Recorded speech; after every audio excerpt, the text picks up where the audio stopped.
Over the May Day holiday, my wife, Victoria Sterling, to impress her young assistant, made an outrageous bid at an auction, splurging $9.9 billion on a jade pendant. The male assistant, Leo Vance, flaunted it on his social media, received the most precious gift of my life, your heartfelt sincerity. I'll never leave you, my dear Ms. CEO. I froze Victoria's supplementary credit card and forwarded her the social media post my executive assistant had sent me. And Ms. Sterling seems to be enjoying her holiday. So much so you've almost forgotten our ground rules, haven't you? Her message came through immediately. Hubby, I'll explain everything when I get back. Please unfreeze the card first. I don't have that kind of money on me. And shall give you a way out. Go dance on a pole. Given your status as Mrs. Blackwood, the tips you get should be enough to cover that bill. A minute later, I still hadn't heard from her, so I sent her a notification. It was news that the market value of her company, the Sterling Group, propped up by my family's support, had just instantly evaporated by $100 billion. Since she insisted on spending money on her assistant, I'd make her pay it back tenfold first. While Wall Street was reeling from the shock of a company losing $100 billion in value in an instant, Victoria Video called me. Darling, stop messing around. If I go up there and dance, won't it be humiliating for you? Seeing her eyes red with anger, I just gave a cold smirk. Victoria Sterling, I'll ask you one question. Are you going to dance or not? Choices have consequences. You have 30 seconds, or else... Before I could finish, she hung up. In less than half a minute, videos started flooding in from my friends. In the videos, Victoria, dressed scantily, displayed her graceful figure around a pole, her face a mask of shame and grievance. Sincere, you're the man, that's how you handle a disobedient woman. Sincere still knows how to handle his wife. Any secrets to share with the bros, Mr. Blackwood? Seeing their compliments, I told them to delete the videos, then sent a message to Victoria. Victoria Sterling, remember your place. Don't forget the ground rules we set on our wedding day. This time she didn't reply. I knew she must be furious, but I didn't care. After all, ours was merely a business alliance, devoid of any real emotional foundation. Due to the vast disparity in our family's statuses, her parents only cared about money, and I was happy to use them to fend off my own parents' pressure to marry. So, before the wedding, I laid down 3 conditions for Victoria Sterling. I will respect your dignity as Mrs. Blackwood, and I will have children with you to inherit the family business, but you have no right to interfere in my commercial affairs. As for you, just be a good Mrs. Blackwood. Do what's expected of you. Do you understand what I mean? If you can do this, we marry. If not, you can say so now. But once you walk out this door, you must abide by our agreement. Seeing her lips move as if to speak, I let out a cold laugh. Miss Sterling, there's a huge gap between our statuses, and you bring me no benefits. If you don't agree, I'll just give you some money and find someone else for this alliance. It's that simple. Victoria Sterling nodded reluctantly. She had no grounds to refuse. Later, she did play the part of Mrs. Blackwood well, and we even had a son and a daughter. So, on account of her good behavior, I supported her father, Arthur Sterling, helping his company's market value soar to $100 billion. But I never imagined that after so many years of peace, she would overstep her mark today. It's fair to say this business with the assistant had crossed my line. That brazen flaunting was an eyesore. I don't allow anyone to covet what's mine, not even a glance. Towards evening, Victoria messaged me again. Attending a banquet tonight, will be back late. I snorted without replying, continuing with my work. Later that night, my executive assistant forwarded another social media post from that toy boy Leo Vance. And you are the gentle upstream breeze I've always dreamed of. The accompanying picture was a selfie of him at some banquet. He smiled demurely, but his eyes glinted with pride and satisfaction. The play of light on his face clearly indicated a woman was taking his picture. At the same time, my friend Lawrence Larry Bridges also sent me a photo. Victoria Sterling, dressed to the nines, was holding up her phone, aimed at the toy boy, a doting smile on her face. Even the corners of her mouth were curved in a smug arc. Her intentions couldn't have been more obvious. "What's going on?" "Sincere, your wife taming skills seem to be failing." In both pictures, that 9.9 billion jade pendant was exceptionally conspicuous, like a declaration of war or perhaps a provocation. She knew very well my friends would be at such an event, and she knew I would definitely see it. Yet, she willingly took his picture, even tacitly allowing the toy boy to post provocatively on social media, all to get back at me. She was planning to use my dignity as a stepping stone for that pretty boy. I let out a cold laugh and directly opened my chat with Victoria. "It seems I've been too lenient with you. You've learned to push your luck, haven't you?" 3 minutes passed. Victoria hadn't replied. My eyes held a playful glint. I directly asked Lawrence Bridges. "She didn't check her phone?" His message came back instantly. I glanced at it and then turned it off. "Are you going to call her to account, Sincere?" I sent another message. "Not talking, are we? I want to see your message within 10 seconds or you'll face the consequences." 10 seconds later, I sent a picture, the divorce papers I had already prepared. "Sincere Blackwood, are you insane? It's just a few photos. Is it worth getting so worked up about?" Simultaneously, Lawrence's message came again. "And Sincere, you're a badass. What on earth did you say?" Her hands are shaking so much she can barely type. I sent a smug emoji. "Then sit back and enjoy the show." After sending that, I called the butler and had him send my 2 children abroad immediately. Soon, Lawrence's message came again. "Damn Sincere, teach me your ways. Your wife is on her knees looking at her phone." At the same time, Victoria's message arrived. "Those are your children too." Her replies were lightning fast now. Even her punctuation reeked of panic. She was clearly extremely nervous. "Oh, me and say it," she called instantly, her voice furious. "Sincere Blackwood. What the hell are you trying to do? You've vented your anger today, but why drag the children into this? Aren't they your flesh and blood?" Before she could finish, I cut her off. "And turn on your video." What do you want to do?" Cindy said. "Turn on your video." Victoria hesitated for a moment but complied. Seeing that many people present were friends, I spoke directly. "On everyone, long time no see. I hear my wife brought a newcomer to the banquet today." "Is that so?" Victoria's voice trembled as she hastily explained. "Hubby, you've misunderstood. He's just my assistant," I scoffed. "What kind of boss makes a sky-high bid, spending 9.9 billion on a jade pendant for an assistant?" "Don't be nervous. I said I'd give you a chance. I hear there have been shark sightings at that beach recently. I've lived this long and never seen a shark eat a person. Ms. Victoria Sterling, would you be so kind as to throw your assistant in there and let me broaden my horizons?" That night, the coastline was ablaze with lights, and the shouts of the search and rescue team were incessant. Lawrence Bridges kept sending excited voice messages. "Sincere, it still has to be you. You've got that king of the castle status nailed down. Your wife is ruthless. 2 grabbed that toy boy by the hair and tossed him into the sea. This toy boy isn't part of some kinky game between you two, is he? Being thrown into the sea like trash by a woman. If it were me, I'd be too ashamed to show my face. Your wife taming skills are incredible. Let me treat you to dinner as tuition. Teach me your ways, bro." Hearing his messages, I half-joked, "First lay down the rules. If she disobeys, use harsh measures. Do you dare to learn?" Couldn't learn it in a million years.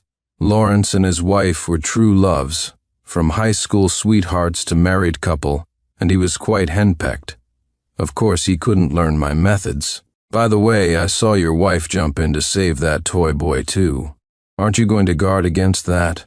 Wouldn't it be simpler to just find a more obedient woman to be Mrs. Blackwood?" Lawrence sent a sincere, "You're so cool" message, and then went silent. An hour later, Victoria returned, drenched and disheveled.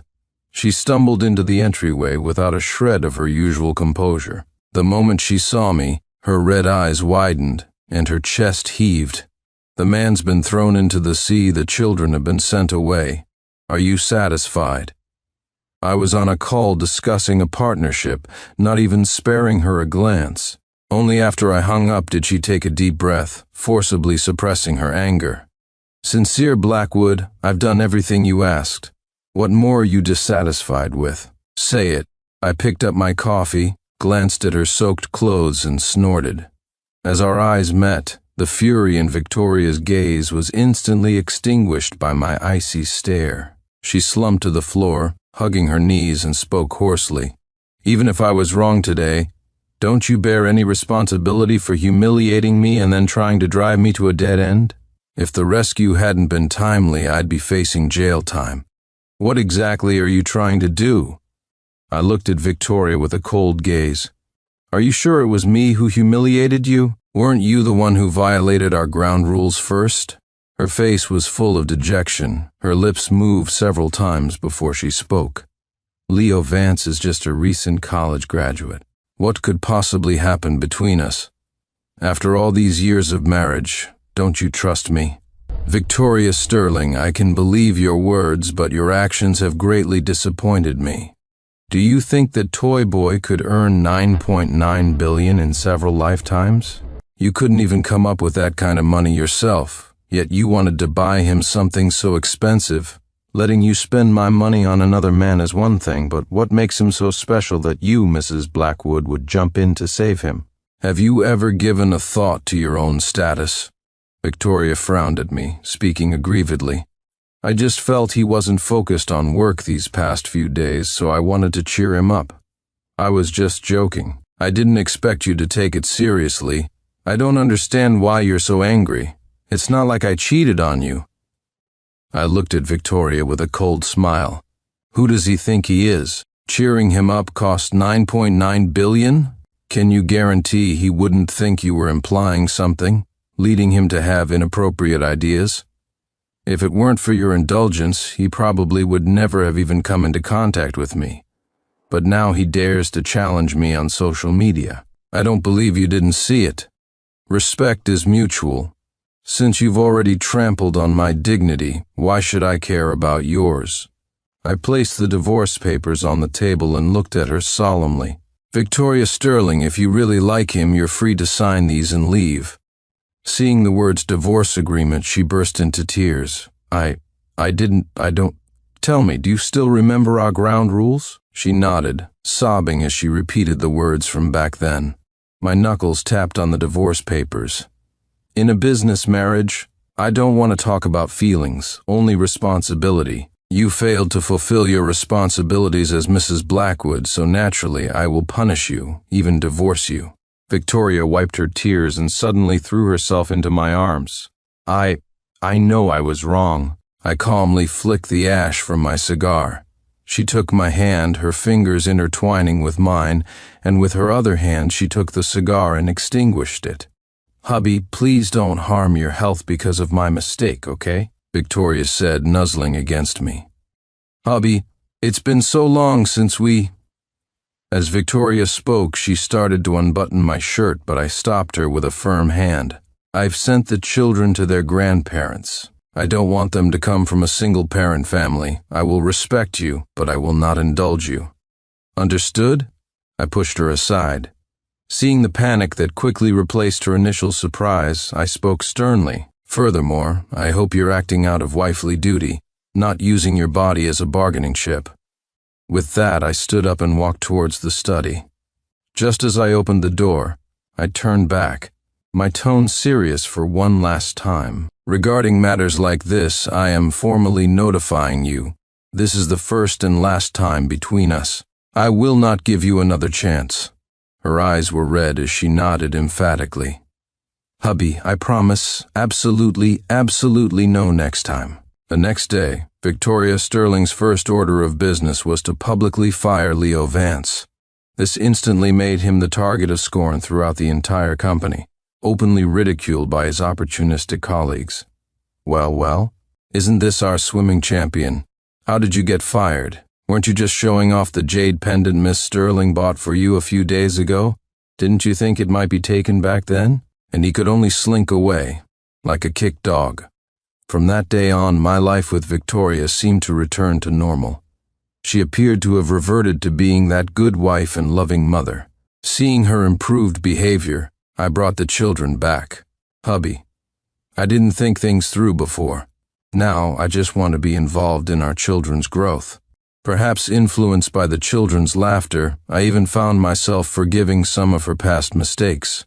But I always kept the matter of Leo Vance in mind. I've always been vindictive, so I had my executive assistant look after him from time to time.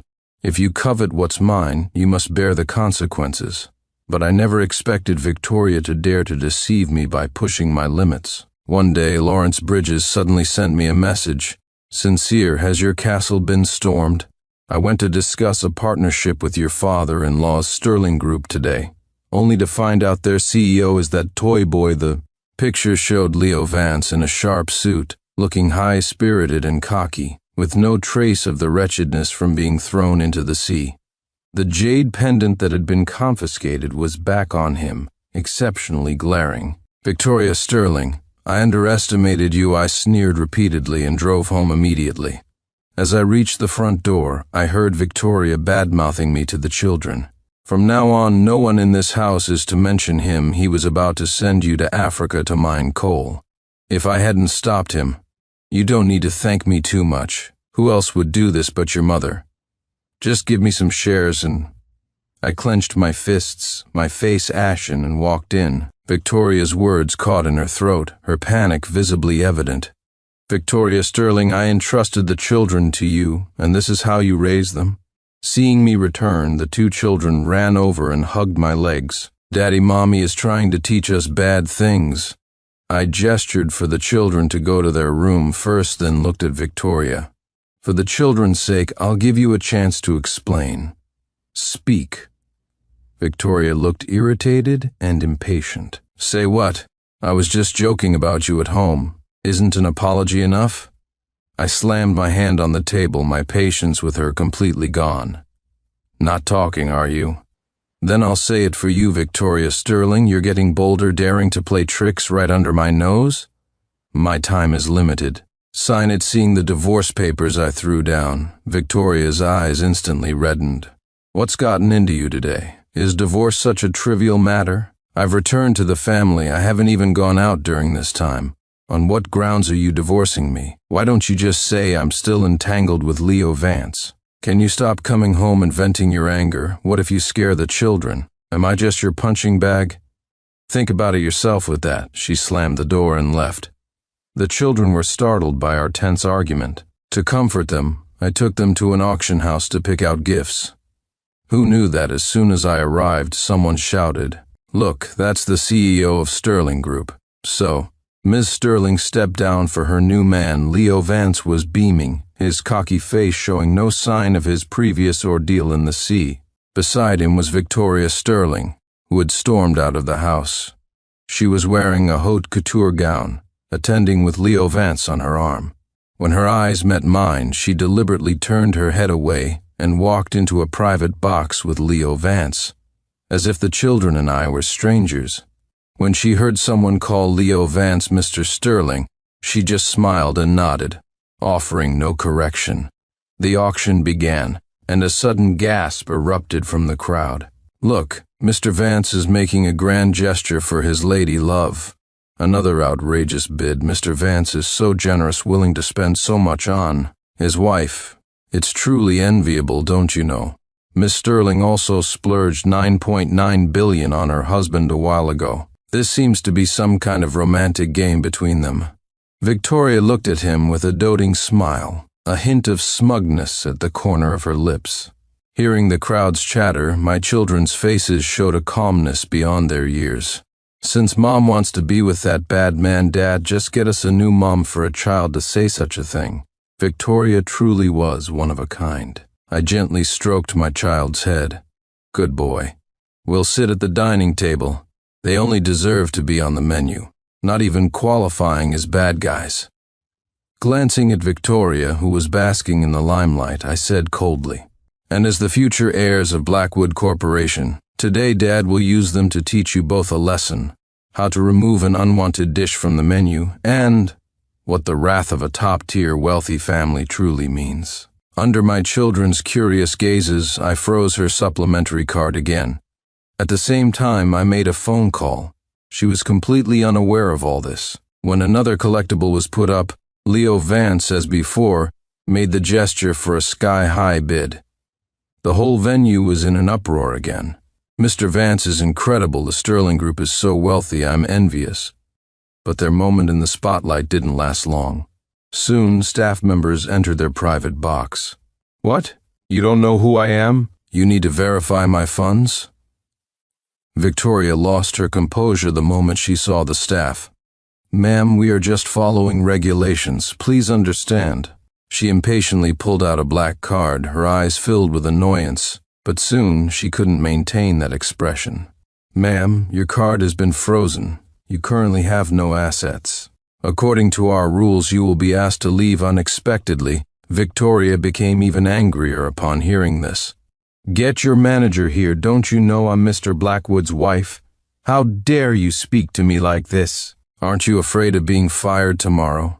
But the attendant showed no fear. Ma'am, you are attending as the companion of the CEO of Sterling Group, and yet you claim to be our Mr. Blackwood's wife. Furthermore, according to the latest news, our Mr. Blackwood is suing you for divorce. So, in principle, we cannot provide you with any convenience. Hearing this, Victoria could no longer hold back and rushed into my private box. Leo Vance followed behind her. What do you mean by this? Victoria demanded, right off the bat. I said nonchalantly, your last chance has been used up. Let's get a divorce. No. Hubby, it's not what you think, seeing my ashen face and the utter lack of any remaining affection in my eyes as I looked at her. Victoria's face instantly turned pale. I threw a divorce agreement at her and said coldly, sign it, there's nothing more to say between us. Leo Vance instantly knelt on the floor. Mr. Blackwood, there's really nothing going on between Miss Sterling and me like you imagine. You know, I was in college before, and my relationship with Emma Sterling has been strictly professional. There's absolutely nothing else. He was trembling with fear, his eyes filled with deep dread. Sincere Blackwood. What the hell are you trying to do?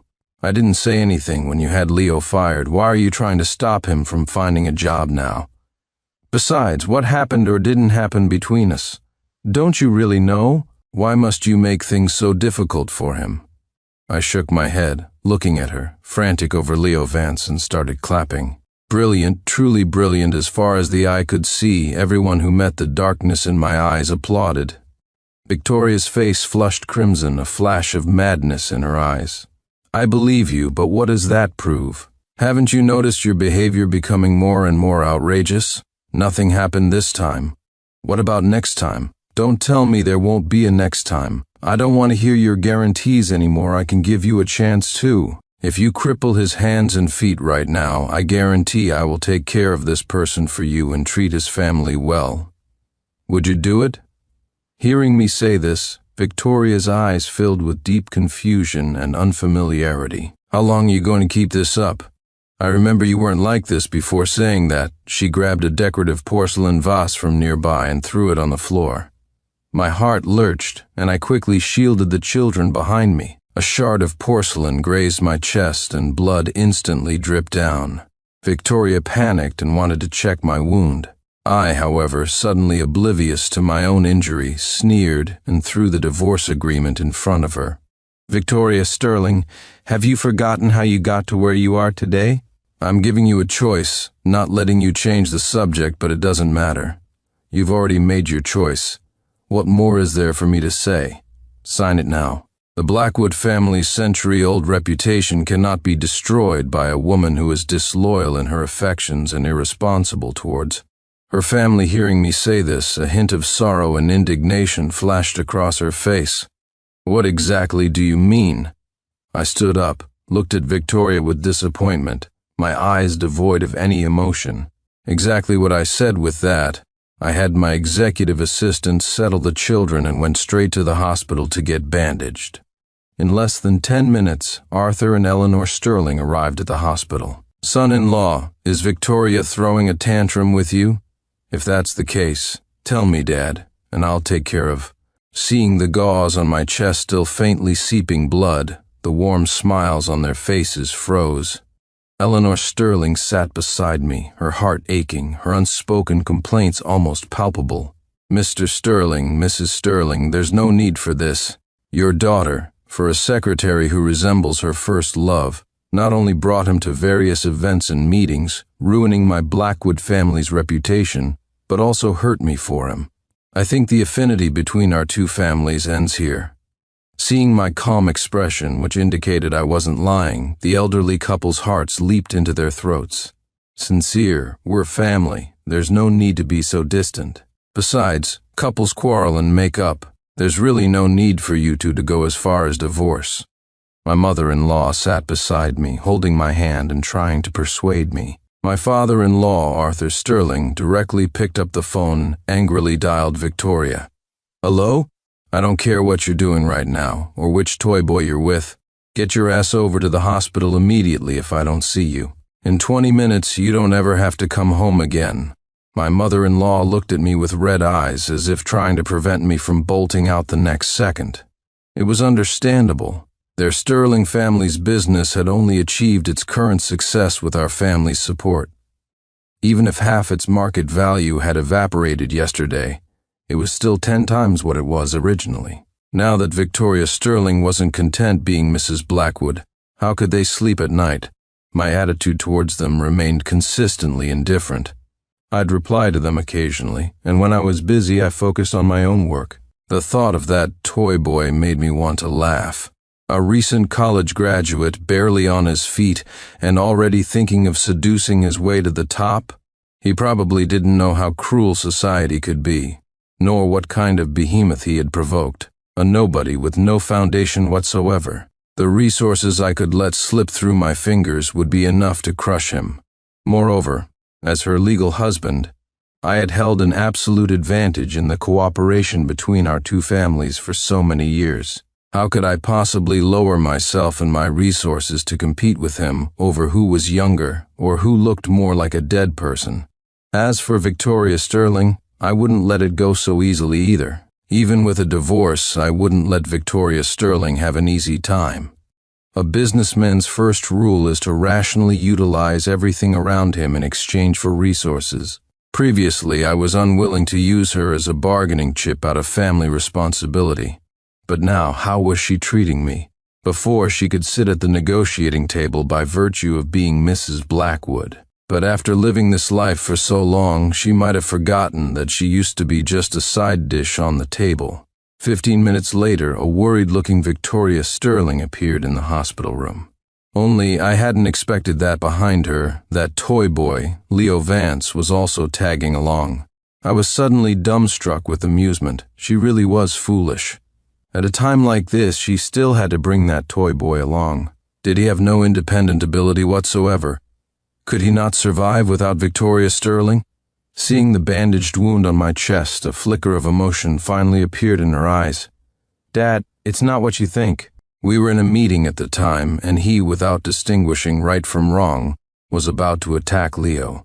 My father-in-law's expression immediately soured. "So, what are you trying to say? Who is he to you? For this toy boy, you disregard Sincere's dignity, and even lay a hand on him." She shot me a deep look, then clutched her forehead, unsure what to say. She wouldn't dare to recount the actual situation here. After all, my executive assistant had already investigated. Given Leo Vance's abilities, he couldn't possibly have joined the partner company. It was clear Victoria had arranged it. But these were things she couldn't explain now. In front of an outsider, my father-in-law's temper flared, and he pointed at Victoria's nose, unleashing a merciless tirade. "Speak up, why are you suddenly silent? Weren't you quite something when you laid a hand on Sincere?" Seeing the gauze on me, Victoria's face showed a hint of guilt. I didn't give her a chance to speak, cutting her off directly. Yes, you didn't lay a hand on me. This wound was from me accidentally bumping into the porcelain vase. You shattered. Even that vase, I was holding your hand when it was smashed. Hearing me say this, my father-in-law slapped Victoria across the face. "What the hell do you mean? You've been married for so long. Haven't you even learned how to be a good wife?" The force of his slap was considerable. A clear handprint instantly appeared on Victoria's otherwise fair face. Leo Vance stood aside, pale with fright, instinctively wanting to step forward and show concern. I saw my mother-in-law's face instantly turn. Ashen, I knew this overstepping act had provoked her. Sincere is hurt this badly, and you didn't even send him to the hospital immediately. What is he? Even if you have no shame, we still do. My father-in-law's hand pointed directly at Leo Vance. Hearing his in-law's rebukes, the smile froze on Leo Vance's face. He looked around, only then belatedly realizing that the current situation was not suitable for a display of ambiguity. He gave a dry laugh and was about to leave, but was kicked to the ground by my father-in-law. What do you think you are? This is our family business. Are you even qualified to listen in? Victoria Sterling, I demand to know what you mean. Even if you're divorcing Sincere, you're not divorced yet. What do you mean by bringing this toy boy here? Do you think your mother and I are too healthy and want to anger us to death sooner? It's all because of you that the family company's market value instantly evaporated by nearly 100 billion. Hearing Arthur Sterling say this, Leo Vance quickly explained. Uncle, you've misunderstood. I'm just Emma Sterling's assistant. There's really nothing between us as an assistant. You don't know what you should or shouldn't hear. Besides that face of yours, what else do you have that's memorable? You scum, lower than dirt, get the hell out of here. As Arthur Sterling spoke, he slapped him across the face. Victoria had wanted to speak up for him, but was frozen in place by her father's earlier words. Dad, what did you mean by what you just said? What 100 billion loss? Eleanor Sterling looked at Victoria with a heartbroken expression, a hint of grievance in her eyes. Don't you know, a few days ago, after you argued with Sincere, the company's market value instantly evaporated. What kind of CEO are you? I see you've been messing around with this toy boy so much you don't even care about the company anymore. Back then, when you said you wanted to be the CEO, we all told you to focus on the family. Only Sincere stood up for you and made it happen. Is this how you repay him? Victoria didn't hear a word her mother said after that.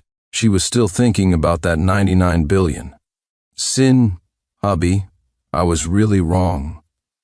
She knelt by my hospital bed, her face finally filled with terror. I shouldn't have bid on that necklace for him at the auction. It's all your fault. If it weren't for you, how could our company have lost so much money? Give the money back, quickly, or I'm not done with you. You just wait to go to jail. Victoria angrily slapped Leo Vance across the face. Hearing about returning the money, Leo Vance instantly panicked. He was just a recent college graduate. Where would he get that much money? The money for his plastic surgery had been obtained through loans, and the salary Victoria gave him had only just covered those loan repayments. All this was clearly written in the investigation report my executive assistant gave me. Even which hospital he had surgery in and how many days he recuperated were clearly detailed. Victoria, didn't you say you gave me these things willingly? Besides, didn't you earn this money by dancing? What does it have to do with Mr. Blackwood? He didn't give you a single cent. Lying in the hospital bed, I watched with great interest as they tore into each other like dogs. This scene was truly fascinating. Everyone is human. No one wants their own interests to suffer. Let's get out bodyguards. Throw him out. After dealing with Leo Vance, Victoria looked at me, her eyes instantly filled with panic. Hubby, it's not what you think. I was just temporarily bewitched by him. I didn't even cheat. Can you give me another chance, please? I'll get the auction money back. Can you please give me another chance? Arthur and Eleanor Sterling also looked at Victoria with disappointment, as if looking at iron that wouldn't become steel. Sincere, we're all family. Besides, you and Victoria are still young. We feel that young people's mistakes can be rectified or forgiven. What do you think? Yes, for the sake of Victoria having given you children, why don't we just let this matter go? As for the company's losses, we won't try to recover them. Losing this money is nothing. What's important is the relationship between you and Victoria. Casually threw the mirror from the table onto the floor and said indifferently, Fine, Don't say I didn't give you a chance. Now, either you restore this mirror or compensate me 100-fold. If you can't do either of these, then this matter ends here. As for the children, I don't want to say much more. Since their birth, apart from the few days during her postpartum confinement when Victoria looked in on them, she hasn't cared for them since. You haven't asked either. It's always been my parents who hired nannies to look after them. What does it have to do with you? Legally speaking, the children are now over 3 years old. They don't necessarily need to be with their mother. Or, you can just say it, I want to buy out the custody and visitation rights for the children. Name your price. I completely blocked all their escape routes. Victoria looked at me with tear-filled eyes, finally realizing that I was determined to leave her.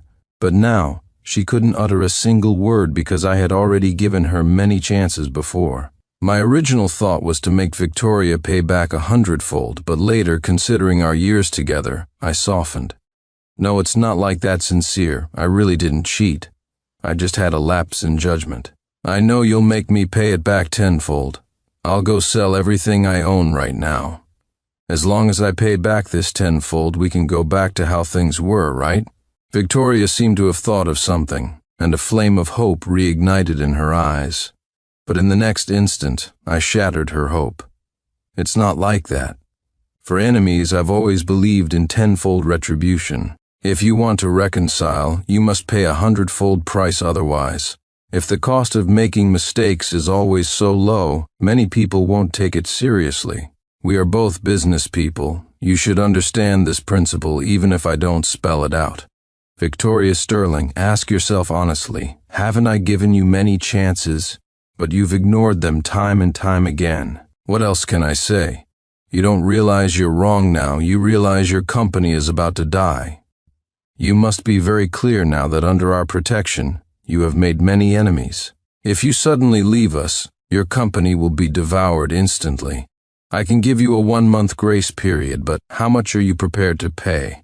Don't talk about how much of a relationship we once had. I'd like to bring it up too, but you've already used up all those chances. Affection is built on the foundation of mutual benefit, isn't it?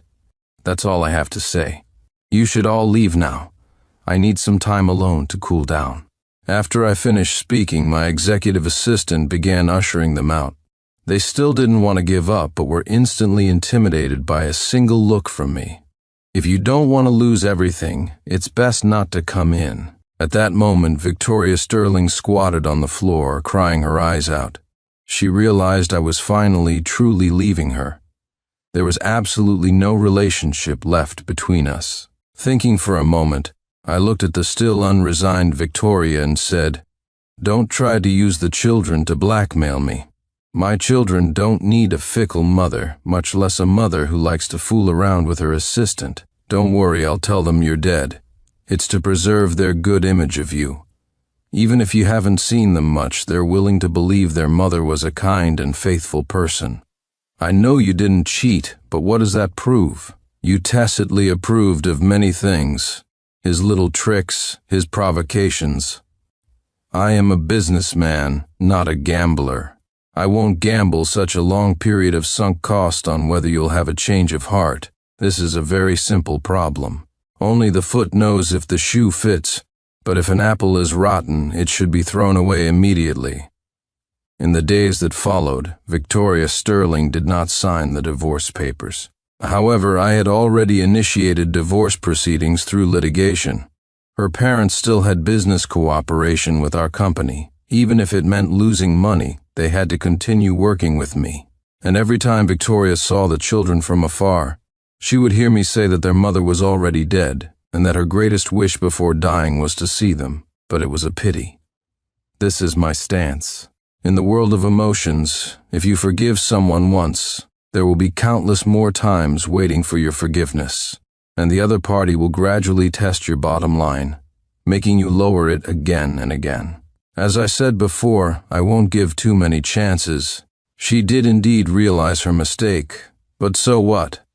My life truly doesn't lack a Victoria Sterling, and I don't need her belated apology. The delivery person sent a notification from the villa complex. "Wow, Missy, you really know how to live it up, huh?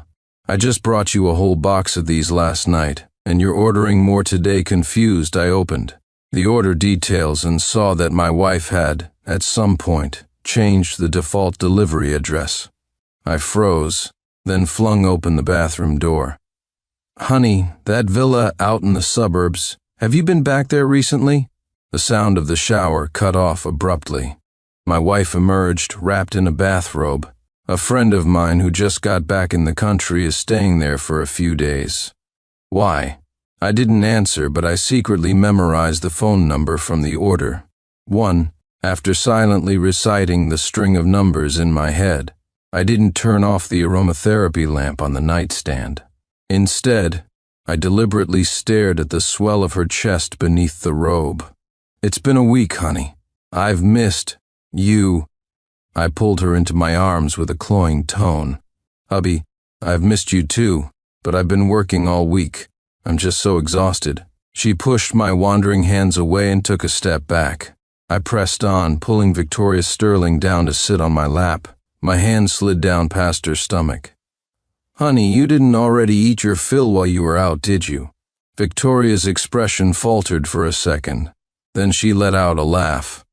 You're so handsome when you're keeping tabs on me, hubby. I don't want to eat anyone but you. Then let's... Seeing that I was about to continue, Victoria suddenly pushed me away. Stop messing around. I was on a business trip for 7 days and pulled 4 all-nighters. Do you think everyone has as much free time as you? That tone, one I had never heard from her before, was like a bucket of ice water dumped over my head. In all our years together, Victoria had never been reserved in this department. And she had certainly never lost her temper with me over it. Was she really just tired from work? Or had she already eaten her fill somewhere else? Sensing my displeasure, Victoria seemed to soften and threw herself back into my arms, cooing. Come on, good hubby, please just be understanding, okay? Next time, I promise, next time I'll make sure my husband is completely satisfied. I know, I said calmly. I'm a little hungry. I'm going to the convenience store nearby to get something to eat. Standing in front of the refrigerated section at the store, I used that phone number to find an online profile. The owner appeared to be a salesman at a luxury boutique. His entire page was filled with promotional ads for expensive watches. The only exception was a pinned collection of posts that served as a sort of relationship diary. In the latest video, he was whining playfully. My bad girl is going home after only a week with me, but I'm the most understanding boyfriend ever after all. She is going home to earn money to support me. Hey. The hand stroking his hair in the video was painfully familiar. The fingers were long, the manicure exquisite. The only thing missing was the wedding ring on her ring finger. Scrolling back, the background in all the videos was our suburban villa. The earliest post in the collection was from a year ago, showing only a picture of Victoria's back. I can't believe I met a celebrity from the business channel today. She even said I was young and energetic, and she said she's going to come to my counter every day to pick out watches. I stared at the video, an icy dread creeping into my heart as a horrible realization dawned on me. There was indeed a period when Victoria started bringing me a new watch every day. At the time, I even asked her why she had suddenly become so sentimental. Victoria had just collapsed onto my lap and said with deep affection, "Because when I see these watches, they make me think of you, of course. I want to give all the most beautiful things in the world to my precious." Thinking back on it now, I just find it pathetic. Perhaps everyone in a marriage has fantasized about being left by their partner, but I never imagined that my wife would fall in love with another man on her way to buy me a watch. 2. I waited until my food from the convenience store was completely cold before I went down to the underground parking garage. I hid a small recording device under Victoria's car. By the time I got home, she was already asleep. The old Victoria would never have gone to sleep before me. It seemed that this week of work had truly worn her out. I had barely been in bed for a moment when her phone rang, a jarring sound in the quiet room. She silenced it in half a second. "Hubby, are you asleep?" I didn't make a sound. She sat up quietly and whispered, My friend got drunk. I have to go out for a bit. Be a good boy, hubby. You go to sleep and wait for me to come back, okay? I let out a groggy, pretending to be half asleep. Be safe. She turned and kissed my forehead, then got dressed and left the bedroom. As the front door clicked shut, I sat up and turned on the light. A few minutes later, I threw on some clothes, went downstairs, and hailed a taxi. Using the GPS tracker on the recording device, I followed her route. Sitting in the dim back seat, I opened the young man's profile again. Half an hour ago, he had posted a vlog showing off his recent gifts. The caption read, "My life is completely filled with little things from my baby, but there's a certain place of mine I'd like to fill with your scent tonight, no wonder." Following Victoria's route, I arrived, as expected, at the empty suburban villa. It didn't take long for me to find her familiar car in the parking lot. Through the driver's side window, I saw her take out her phone. The next second, it was my phone that rang. "Hubby, are you okay?" I heard thunder, and I was worried you wouldn't be able to sleep alone. Staring at her silhouette just 30 feet away, I let out a sudden laugh. "Where are you?" "Picking up my friend," she said, holding the phone, her expression calm in the car's interior light. "You just wait for me. I'm a little busy here, but I'll be back to catch up on sleep with you tomorrow morning." Ever since I was a child and witnessed someone get struck by lightning, I've had a severe fear of thunderstorms. Because of that, whenever there was a storm, Victoria would always try to be by my side. She even once walked out of a crucial business meeting during her company's early days just to come home and be with me. Yet the moment she hung up the phone, a distinctly youthful figure walked into my line of sight and got straight into her car. Then, the car began to rock. Through a crack in the window, I could hear the man's muffled panting. "Baby, you said I was young. So am I. Much better than that old stick in the mud you have at home." In the echoing underground garage, I hid behind a concrete pillar and watched for nearly 20 minutes. I watched the woman who was cooing sweet nothings to me one second, lose herself in the arms of another man the next. After I had filmed everything, my hands shaking uncontrollably, I went home ahead of her. It wasn't until the next morning that the front door finally opened. Victoria was back. She even brought me a new watch and my favorite crab soup dumplings. "Were you that tired yesterday? Look at the dark circles under your eyes." "No, my friend was just really drunk," she said, rubbing her temples. "By the way, hubby, I can't catch up on sleep with you later. I have to go to the office to prepare for a partnership meeting tomorrow." While Victoria was getting her documents ready, I spit the dumpling out of my mouth, went downstairs to retrieve the recorder, and on my way back up, tossed the new watch into the trash. The cleaning lady, seeing such an exquisite timepiece, stopped me, aghast. "Young man, are you just throwing away such an expensive watch?" "I don't want it anymore." I didn't want the watch anymore. And as for the person who gave it to me, it was time for her to get the hell out. 3. When I got back home, Victoria had already left. I sat on the sofa and pressed play on the recording device. It was Victoria's voice from last night, calling that young man. "I'm in the parking lot." "Really? But didn't you just get home?" She had him on speaker and I could hear his joyful exclamation. Victoria chuckled lightly. "Of course, I saw your post, so tell me, which place of yours did you want to fill with me? You bad girl, you didn't spend time with that old stick in the mud at home, did you? I don't want to share with that old fellow." "No, I saved it all for you. Besides, looking at him now is as boring as looking at myself," the young man chirped. "I'm coming down right now." A moment later, the sound of knuckles tapping on the car window. "I thought you weren't coming today. You even rejected my call." Victoria said, "How could I bear to let you sleep all alone?" "What about you? Didn't you miss me?" "I did. I missed you the most." "What part of me did you miss?"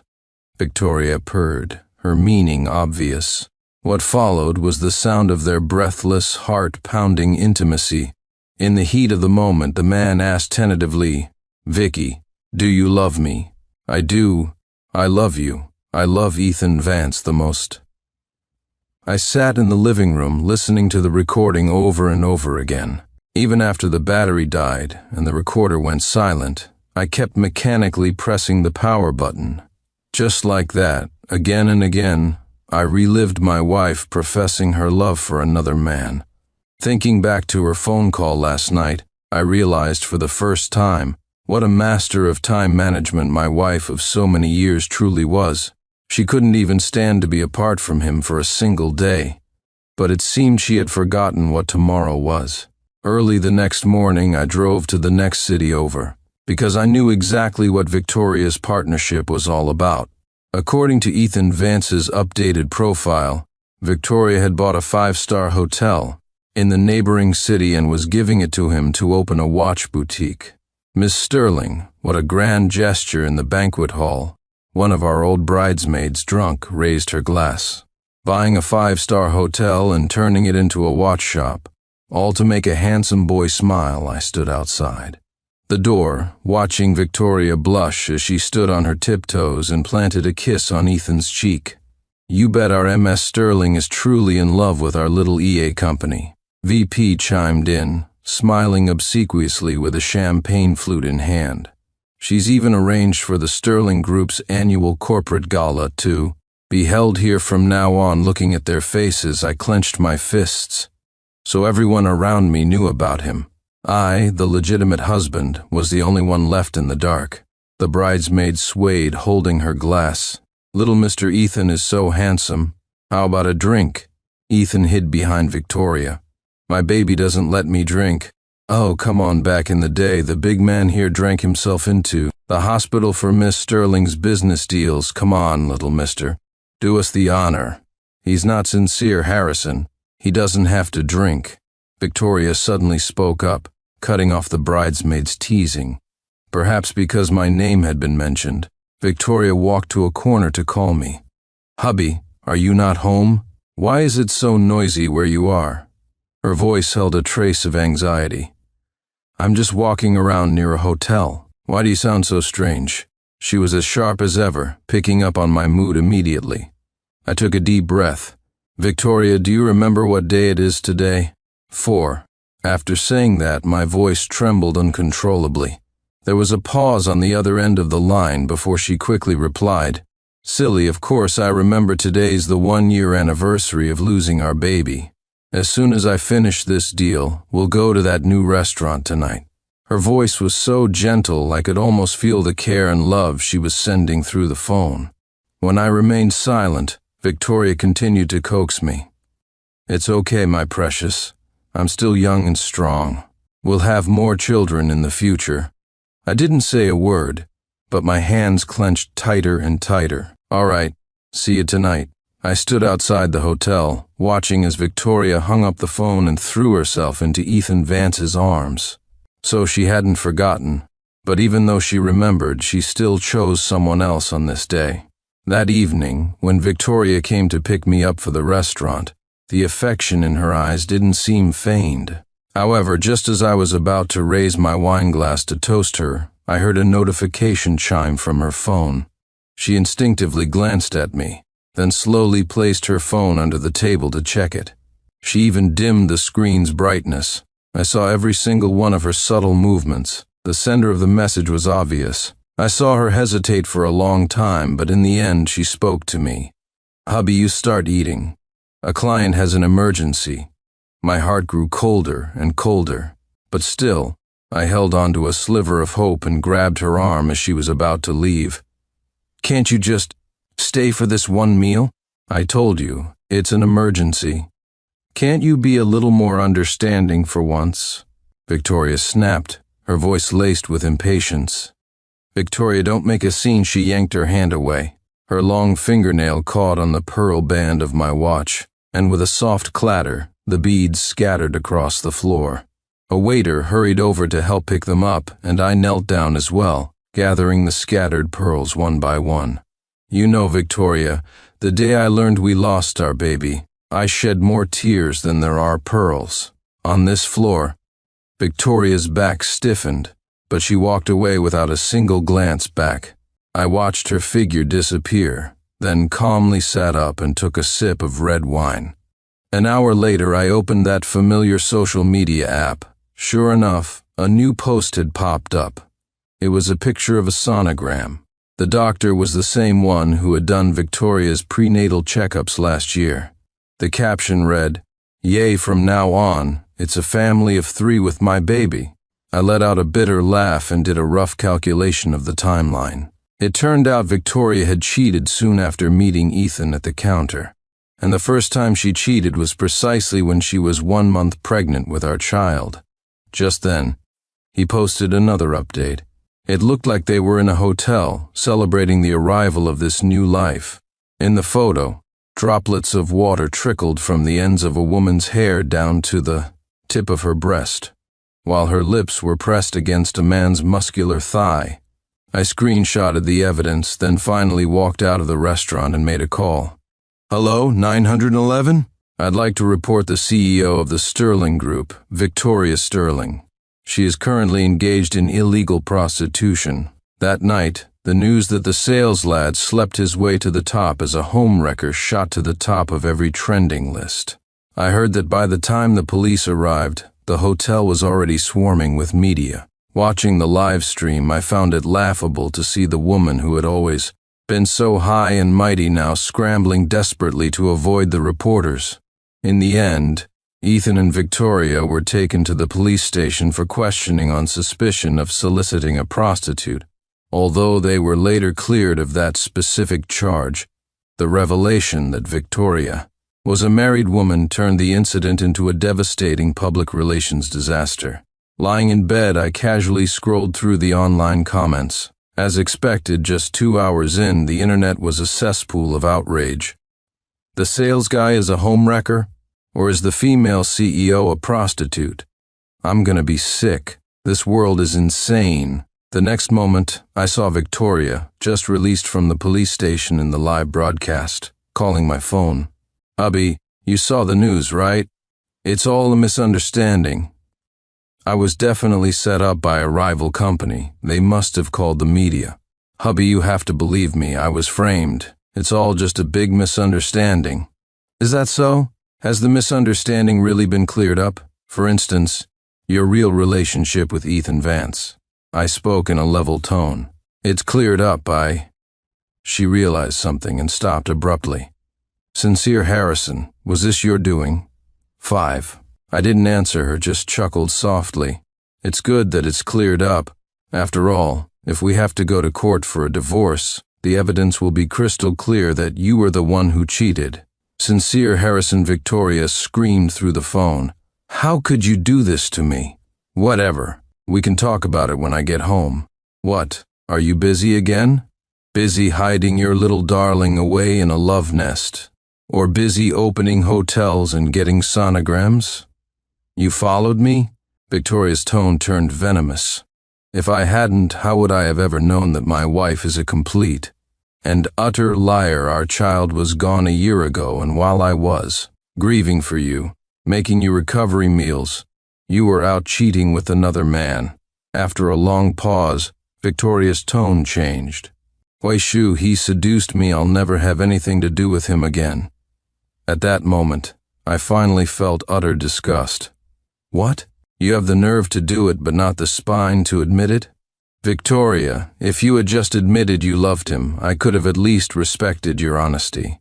"I don't love him, I swear. I only love you." Over the phone, Victoria repeated her assurances over and over. I suddenly remembered our wedding. The officiant had asked, "Do you promise to love and honor him forever?" Victoria, still a bit shy back then, had nervously said, "I do. I swear I will love Sincere Harrison forever." It turns out forever has an expiration date of just a few years. It turns out vows are so pale and fragile in the face of human nature. For years everyone said I had good taste, that marrying Victoria had catapulted me into the upper echelons of society. I'd even felt a secret pride. I was grateful that despite all the hardships, we had never given up on each other. What a fool I was. When Victoria rushed back home, I was packing my things. Waishu, what are you doing? It had only been a day, but the dark circles under her eyes were like two indelible smudges of gloom. Moving out, I said curtly, continuing to pack. Waishu, I know I was wrong, Waishu. I was wrong. I was really wrong. Please, give me one more chance. Just one. I promise. She covered her face, her voice choked with sobs. I thought about ending it, she said, looking up, a pleading look in her eyes. I was just looking for a bit of excitement. I never planned for it to go this far with him, and I certainly never thought about divorcing you. You thought about ending it, so you got pregnant with his child? You thought about ending it, so you abandoned me time and time again to go to him? She knelt before me, begging through a flood of tears. Waishu, I'm begging you, just give me one more chance. Just one. I swear it will never happen again. I looked at her tear-streaked face, feeling no ripple of emotion in my heart, only an endless, desolate sorrow. I took a deep breath and said, word for word, let's get a divorce. Victoria refused to divorce. I made her write a letter confessing to her infidelity. When she finished, she earnestly asked if she should kneel and read it aloud to me. I placed the confession in my suitcase and rejected her offer. No need. I just wanted another piece of written evidence of your affair. Victoria gritted her teeth in fury. Sincere Harrison, you're humiliating me. You've brought this humiliation upon yourself. Victoria raised her hand, glaring at me with rage. But in the end, the slap never came. Instead, she just stared at me with a look of cold malice. I would soon find out what that maliciousness meant. 6. To salvage his reputation, Ethan Vance filmed a video to clear his name. In the video, the grown man was a picture of pitiable innocence, sobbing to the camera. When I met Victoria, she told me that she and her husband hadn't had any feelings for each other for a long time. She said they were in the process of getting a divorce. I believed her. I thought I had found true love. I thought. He broke down, unable to continue, as if he had suffered the greatest injustice in the world. In the comments section, netizens flooded in to express their sympathy and support. I feel so bad for Ethan Vance, getting tangled up with a corporate man-eater, only to have his name dragged through the mud. Victoria also released a statement, admitting to her relationship with Ethan. She even produced the divorce papers that she hadn't signed that day. In an instant, the tide of public opinion completely turned. The same people who had been calling Ethan a homewrecker were now sympathizing with him, calling him a victim who had been deceived.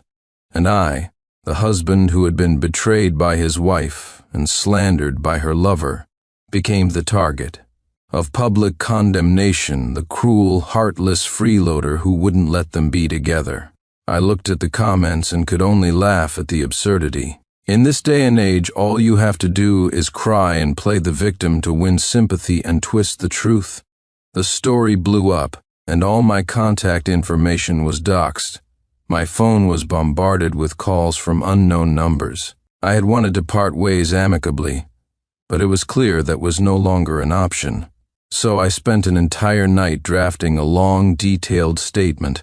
I compiled the unsigned divorce agreement, screenshots of Ethan's social media, proof of the suburban love, nest, hotel records, and everything else into a clear, chronological chain of evidence and uploaded it all.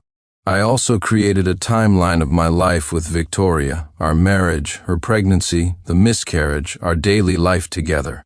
After finishing, I tagged both Victoria and Ethan and added a simple caption, "The home wrecker and the adulteress, a match made in hell." My statement, once posted, caused an immediate uproar. The netizens who had been sympathizing with Ethan and calling me a kept man were suddenly stunned into silence. The evidence was irrefutable, the timeline was clear. It was obvious whose side to be on. I scrolled through the comments. The initial wave of insults had transformed into shock and disbelief, and finally, to sympathy and support for me. Of course, there were still some vicious curses and attacks, but I no longer cared. Ethan probably never expected me to have so much evidence. He deleted his previous sympathy-seeking post and disabled his comments. As for Victoria, she'd yet to make any response. That night, Ethan somehow got my phone number and called me. "Sincere Harrison, why would you do this to me? People are throwing paint at my house every day now. Are you happy? Who was it that destroyed someone else's family first? Who was it that chose to be the other man and interfere in someone else's relationship? I was deceived too, so you just comfortably settled into the role of a homewrecker." I cut him off. "Ethan, don't get so lost in your own lies that you start to believe them. Are you telling me you had no idea what you were doing? Ah, fine. I'm telling you Victoria is mine now. Don't you dare think you've won great. Then you'd better get that piece of trash to sign the divorce papers as soon as possible." With that, I hung up and blocked Ethan's number. 7. Victoria still came to find me. She didn't mention the divorce or my statement. She just brought a single sunflower.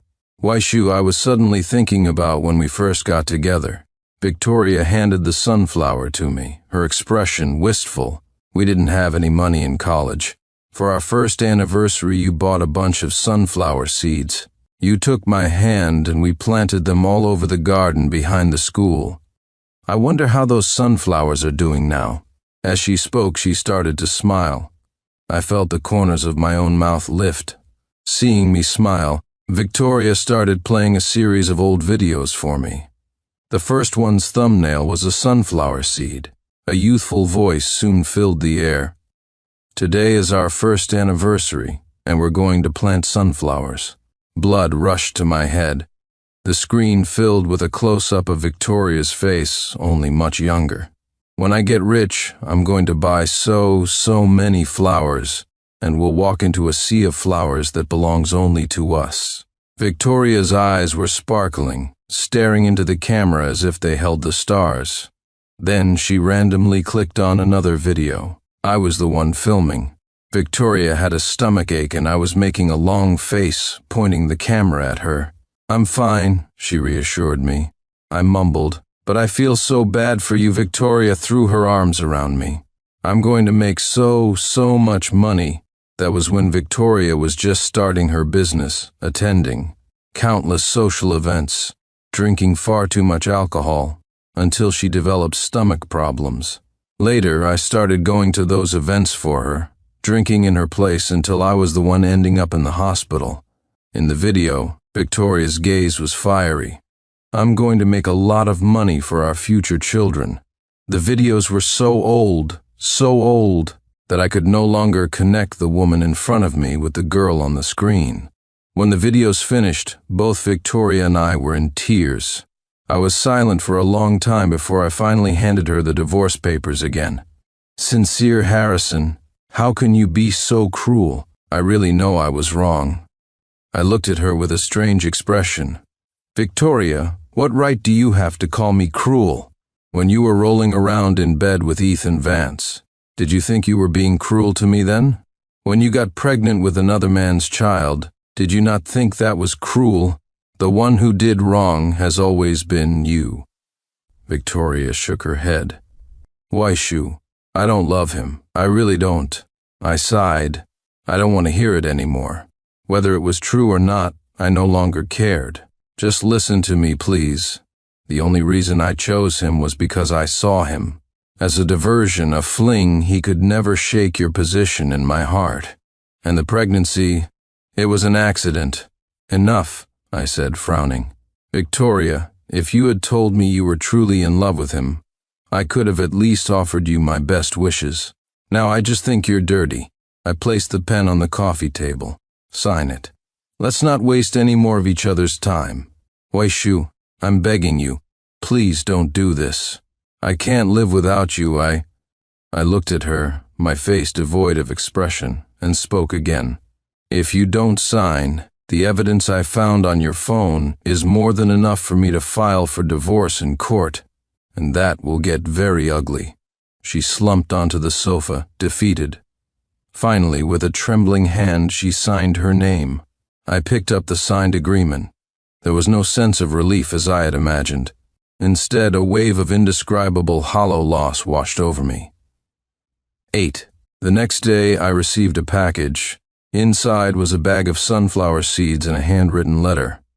Waishu, I'm sorry. I know I was wrong. Please give me one more chance.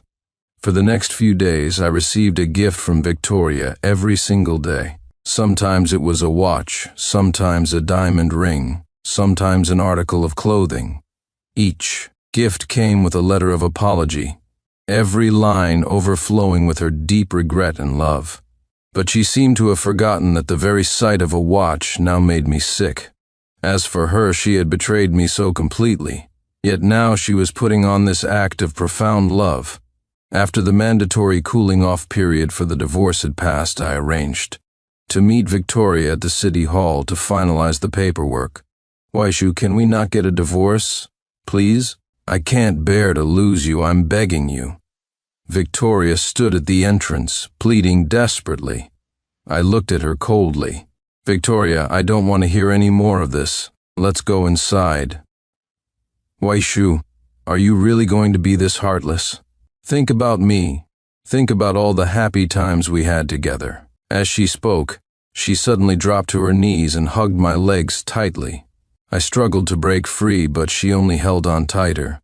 Let go of me, Victoria, let go. I won't not, unless you promise to give me one more chance. Victoria looked up, her eyes red and swollen. I couldn't break free, so I stopped struggling. People were coming and going, starting to point and stare. Some had even taken out their phones to start filming. Victoria cared deeply about her public image. Realizing the scene she was making, she let go, her body slumping in defeat. She begged, Waishu, please, can we not get divorced? I'll change everything. Just don't leave me. I looked down at her, my voice calm. Victoria, I'm tired. Our marriage ceased to exist the moment you strayed. Let me go. Just do it. For the sake of the child you deliberately got rid of to pursue your affair. Her body went rigid, and the tears she had been holding back finally streamed down her face. In the end, she said nothing more. She just silently stood up and walked into the building with me. With the thud of the official stamp, our marriage was over. Victoria handed me my copy of the divorce certificate. Waishu, I'm sorry. I didn't respond. I just took the certificate and walked away. 9. In the first week after the divorce, I took my share of the assets and traveled the world. I was feeding pigeons in Paris when Ethan Vance's name appeared in the headlines again. This time he wasn't the handsome young salesman, but a pitiful figure, weeping as he accused the corporate man-eater of being irresponsible. In the video, Ethan looked haggard, holding a newborn baby. He accused Victoria of completely ignoring him and the child, refusing to even pay child support, abandoning them to their fate. He cried about his hardships, about Victoria's cruelty, about the struggles of his life. I watched his long, rambling tirade and realized he probably never imagined that woman could be so ruthless that she would abandon the child she had given birth to. The same woman who had showered him with special affection, taken him on countless dates, and repeatedly abandoned her husband of many years for him.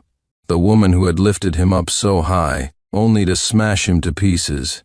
Just as I, all those years ago, had never imagined that Victoria would betray me. I understand the thrill of novelty. I understand how love can fade into a placid, watery thing. But what makes us human is our capacity for independent thought, the ability to make a choice between loyalty and betrayal. Not long after, Victoria released a statement. She agreed to pay child support, but she stated unequivocally that she would never marry Ethan Vance. That statement set off a firestorm. The public erupted, condemning Victoria as cold and heartless. Ethan rode this wave of public opinion, crying on the internet about his plight, painting himself as a pure love romantic. Suddenly, Victoria was public enemy number one, and her career suffered a massive blow. I watched all of this with a heart of stone, but I never expected Ethan's madness to go as far as it did. The next headline I saw was Ethan Vance child pushed off rooftopy mother. I clicked on it. and the comment section was a chaotic spectacle. No way was the baby actually his. Or was it an accident? I heard that Ethan was at the end of his rope and went to her office to force her hand, but she just pushed the kid off the roof. She's a monster. Over the next few days, Victoria and Ethan's names were plastered across every major news site. Their saga of love and hate became the public's favorite gossip. Then, on the day I returned to the country after another year of travel, my phone rang at an ungodly hour. I frowned and hung up. It immediately rang again. Annoyed, I answered. Victoria's tear-choked voice came through the line. "Waishu, don't hang up, please. I'm begging you, don't hang up. What do you want?" There was silence on the other end for a few seconds, followed by her suppressed sobs as she haltingly recounted stories from our past. From the time she confessed her feelings for me in college, to our first trip to the ocean, our first date, and the joy of our wedding, she remembered every detail, playing it back like a movie in my ear. I could tell she had been drinking heavily. These memories might have been sweet for her, but for me, they were nothing more than trivial relics of a forgotten past. "Victoria, what are you trying to say?" I interrupted, my patience wearing thin. She sobbed and mumbled, "I'm starting to forget what you look like. I miss you so much, Waishu. Waishu, is there really no chance for us to get back together? Can we get remarried? I'll be so good to you, I swear it was my fault, Waishu. We can have children again in the future. I promise I'll never leave your side. Waishu." Listening to Victoria's apologies, I felt no sense of release, only a boundless indifference. "Actually, I did give you a chance. That night at the restaurant, I begged you not to leave. I hesitated for a moment, but I said it anyway. Waishu, I regret it so much. If I hadn't left that night, would we still be married?" I didn't answer. I just hung up the phone. I don't know if we would still be married. What I do know is that in this world, there are no if-onlys. 10. The day after that phone call, Victoria was sentenced. The incident with the child being pushed from the building had escalated, and she was ultimately convicted of aggravated assault and sentenced to 10 years in prison. On the day of the sentencing, I watched the woman who had once dominated the business world, now dressed in a prison uniform, standing in the defendant's dock, looking utterly broken. When the judge announced the verdict, Ethan Vance suddenly burst from the back of the courtroom. He was clutching a fruit knife, and he lunged at Victoria like a madman. "Victoria, I hate you," he screamed. The knife flashed, and he plunged it directly into her abdomen. "You ruined my life. It was all you." The courtroom erupted into chaos. Bailiffs quickly subdued Ethan, while Victoria collapsed, clutching the wound that was gushing blood. As she was being carried out on a stretcher, she managed to turn her head to look at me. Her lips moved as if she wanted to say something, but in the end, no words came out. 3 days later, Victoria died in the hospital from blood loss. Ethan Vance was diagnosed with severe schizophrenia and committed to a psychiatric hospital.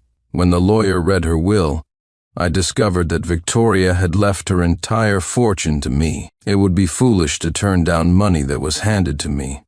I accepted the inheritance and obtained permanent residency abroad. The day before I left the country, I went back to the university where Victoria and I had met. I walked slowly through the campus, just wandering. The summer break was ending, and some students were sweeping the grounds. A mischievous boy tripped a girl walking with him, and she chased after him, brandishing her broom. I watched them and smiled faintly.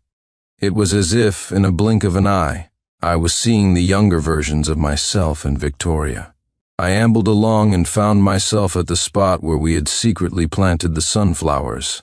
I walked deeper into the garden, step by step, as if by treading this path I could capture the memories of the past. Back then, at the end of every date when we reached her dorm, Victoria would always wave at me. "Sincere, see you tomorrow." What did I used to say back? I remember now. I said,